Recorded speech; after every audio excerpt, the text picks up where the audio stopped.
पूरे देश में लोकसभा की चुनाव की सरगर्मियां बड़ी तेज हैं और इसी बीच एक खबर फिर सुर्खियों में है। वो खबर है स्वाति मालिवाल से जुड़ी हुई। स्वाति मालिवाल अब एफआईआर करा चुकी हैं। वो एफआईआर कराई है विभव कुमार के ऊपर। विभव कुमार जो कि मुख्यमंत्री के पीए हैं अरविंद केजरीवाल के, और उन्हीं के ऊपर एफआईआर हुआ है। आईपीसी की 4 धाराओं में उनके ऊपर एफआईआर किया गया है, जिसमें छेड़छाड़ है, मारपीट है, अभद्रता है, जान से मारने की कोशिश है। अब आप सोच रहे हैं कि मसला क्या है, कि आखिर उन्हीं की पार्टी की एक कह सकते हैं कि बड़ी लीडर हैं और वो मुख्यमंत्री के पीए के खिलाफ ही अचानक से क्यों एफआईआर दर्ज कराती। ये पूरा मामला है सोमवार का। बीते सोमवार को 9:34 पर दिल्ली पुलिस के पास एक कॉल पहुंचती है। वो पीसीआर कॉल थी। कॉल जो करता है, जो कॉलर रहता है, वो बताता है कि मैं स्वाति मालिवाल सीएम आवास से बोल रही हूँ, मेरे साथ मारपीट हुई है, मेरे जान को खतरा है। जिसके बाद तत्काल संज्ञान लेते हुए जो दिल्ली पुलिस है वो मुख्यमंत्री आवास के सामने पहुंच जाती है।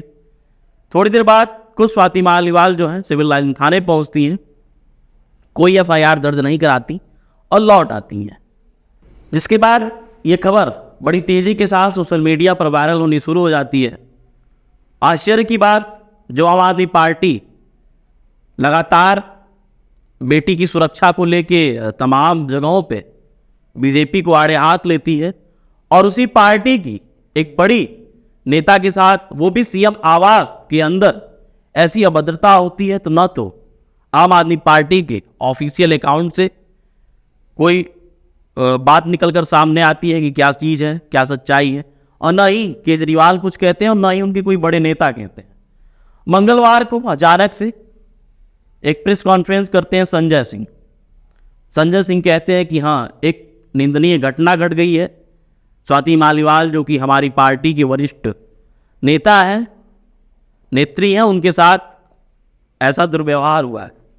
बाकी कोई और प्रतिक्रिया नहीं थी, बिल्कुल नॉर्मल। अब स्वाति मालिवाल सोच रही होंगी कि मेरे पार्टी के मुखिया अरविंद केजरीवाल कोई ना कोई संज्ञान लेंगे और अपने पीए के खिलाफ कोई कड़ा एक्शन लेंगे, लेकिन ऐसा कुछ होता नहीं है।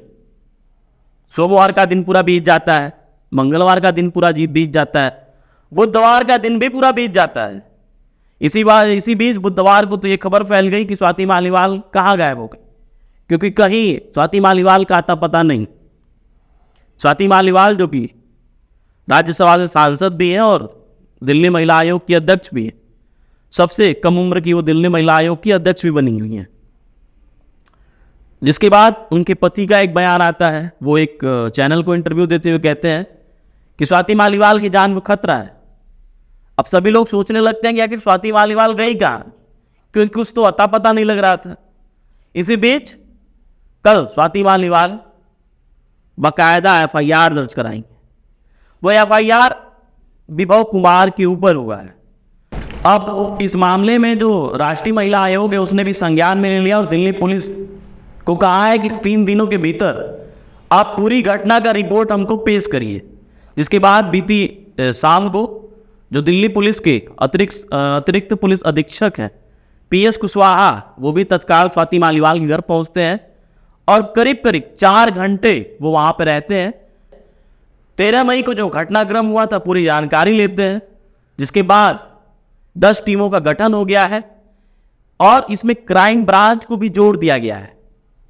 और अब जो आरोपी है विभव कुमार, उसकी तलाश भी तेज कर दी गई है। टीमों को लगा दिया गया है कि जाओ विभव कुमार को खोज कर, पाताल से भी खोज कर लेकर आओ। लेकिन अब तक आम आदमी पार्टी या फिर अरविंद केजरीवाल या भगवंत मान, संजय सिंह, किसी का भी कोई बयान नहीं आया है। ये सोचने वाली बात है कि अगर आप ही की पार्टी की एक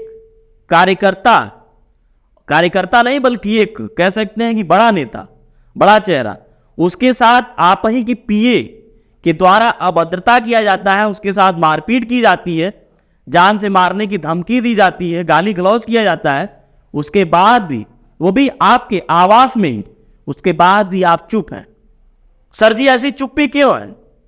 लगातार आप बीजेपी को तो ट्रोल करते रहते हैं कि मणिपुर की घटना को आप संज्ञान में नहीं लेते, तमाम चीजें, लेकिन अब जब अपनी ही पार्टी के साथ ऐसा हो रहा है, आपसी फुटमत शुरू हो गया, आपसी कलह शुरू हो गया है, तो आप चुप हो गए। आप लगातार रैलियों में तो व्यस्त हैं, लेकिन आपके पार्टी के अंदर क्या चल रहा है, कैसी कलह है, उसके बारे में सर जी आपको कोई संज्ञान नहीं है। ये सोचने वाली बात है। बड़ी विडंबना तो ये है कि लगातार आप रैलियों में लगातार बेटी बचाओ, महिलाओं की सुरक्षा, महिलाओं का सम्मान, तमाम ऐसे बातों को कहते हैं, करते नहीं हैं। करते तो आप अपनी पार्टी की कार्यकर्ता के साथ हो रहे दुर्व्यवहार और अपमान को अब तक आप चुप नहीं रहते। अब देखने वाली बात होगी कि किस तरीके से इस मामले में आगे की कार्रवाई होती है। लेकिन फिलहाल जो दिल्ली पुलिस है पूरी तरीके से एक्टिव हो गई है। दिल्ली पुलिस की टीमें जो 10 गठित की गई हैं, उन 10 टीमों को हमको लगता है कि पूरे देश में अलग अलग इलाकों में भेजा जाएगा विभव कुमार की गिरफ्तारी की भी। और दिल्ली पुलिस है बहुत ही जल्द विभव कुमार को गिरफ्तार भी कर लेगी और उसका बयान भी दर्ज करेगी कि आखिर उसने क्यों स्वाति मालीवाल के साथ ऐसा अभद्रता किया, मारपीट की, उनके साथ गाली गलौज किया। एफआईआर दर्ज होने के बाद स्वाति मालीवाल अपने ट्विटर पे, अपने अकाउंट पे लिखती हैं कि वे पिछले काफ़ी दिनों से बहुत अधिक डिस्टर्ब थी। जिन्होंने मेरे लिए प्रार्थना की उनके लिए मैं धन्यवाद ज्ञापित करती हूँ।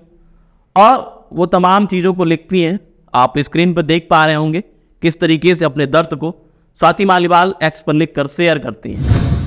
अब आगे देखने वाली बात होगी किस तरीके से आम आदमी पार्टी अपने कार्यकर्ता के साथ खड़ा होता है। नहीं, फिलहाल की जो स्थिति है ऐसा कुछ भी नहीं लग रहा है कि वो अपने पार्टी के कार्यकर्ता अपने नेता के साथ खड़ा होगा, क्योंकि अब तक किसी का भी कोई भी ऐसा बयान नहीं सामने आया कि उससे लग रहा हो कि विभव कुमार दोषी है।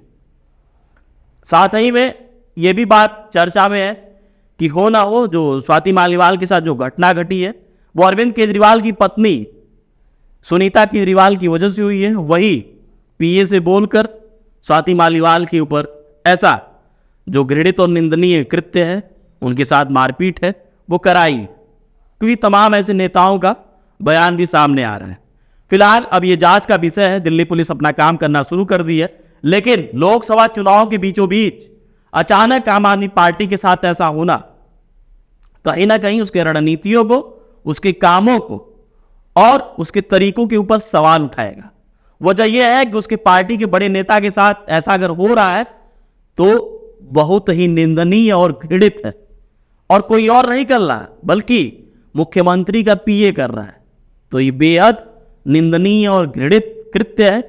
और अभी जो केजरीवाल लगातार कह रहे हैं कि इंडिया गठबंधन की सरकार बनेगी, और हो ना हो सकता है कि सर जी ये भी सोच रहे हो कि मैं अब प्रधानमंत्री बन जाऊंगा, तो अब आपके लिए बेहद ही चुनौतीपूर्ण हो चुका है। वजह यह है कि अब आप पहले अपने पार्टी की रूपरेखा को संभालिए।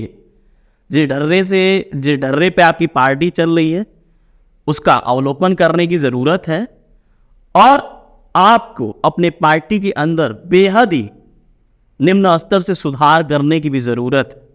क्योंकि आम जनता सब कुछ जानती है, सब कुछ देखती है, और जनता को सब कुछ पता है। गौरतलब है कि दिल्ली में टोटल 7 लोकसभा सीट है, जिसमें से 4 पे आम आदमी पार्टी दावेदारी कर रही है और 3 लोकसभा सीट पे कांग्रेस अपने उम्मीदवार उतारी हुई है। अब देखने वाली बात होगी कि 4 जून को परिणाम क्या आता है, लेकिन जो फिलहाल आम आदमी पार्टी में फुटमत है उसको खामियाजा आम आदमी पार्टी के साथ साथ इंडिया गठबंधन को भी भुगतना पड़ सकता है। आपका क्या विचार है? कमेंट सेक्शन के माध्यम से जरूर बताइएगा।